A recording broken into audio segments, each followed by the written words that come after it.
최근 여러 유튜버들이 특정 정치적 집회에 참여하면서 슈퍼챗을 통해 하루에 수천만 원을 벌어들이고 있다는 이야기가 돌고 있습니다. 이처럼 큰 금액을 후원받으며 유튜버들이 활발히 활동하는 상황은 주목받고 있지만 그 현상에 대해 앞으로 어떻게 전개될지는 아직 예측하기 어렵습니다. 특히 이번 주에 가장 화제가 된 사건은 이른바 백골공주 사건입니다. 김민전 의원이 중심에 선 이 사건은 정치적으로 큰 논란을 일으켰습니다.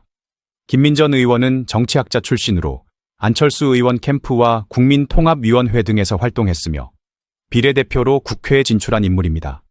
하지만 그 배경에는 당시 친윤 핵심 인사들이 다른 인물을 공천하려고 했다는 뒷이야기가 존재합니다. 이를 막아선 한동훈 당시 비대위원장이 끝까지 김민전 의원을 비례대표로 유지시키며 공천을 확정지었고 그 덕분에 그녀가 국회의원이 될 수 있었다는 것입니다.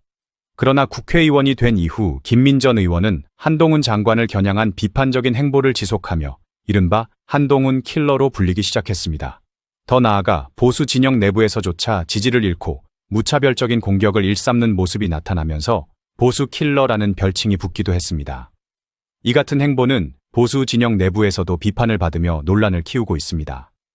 백골공주 사건의 핵심은 김민전 의원이 국회 정론관에서 특정 집단이 백골단 부활을 주장하는 발언을 하도록 자리를 마련해 주었고 이후 논란이 커지자 몰랐다며 사과했지만 제대로 된 책임 있는 태도를 보이지 않았다는 점입니다. 백골단은 과거 시위 진압을 위해 조직된 경찰 기동대의 별칭으로 강경 진압의 상징으로 여겨져 왔기에 이 사건은 더욱 민감한 반응을 불러일으켰습니다. 많은 사람들은 김민전 의원이 정치학자로서의 식견을 제대로 보여주지 못하고 있으며 이번 사건 또한 정치적 감각 부족에서 비롯된 실책이라고 지적하고 있습니다. 그녀가 비례대표로서 진영에 기여하기보다 내부 혼란을 가중시키고 있다는 비판도 나옵니다.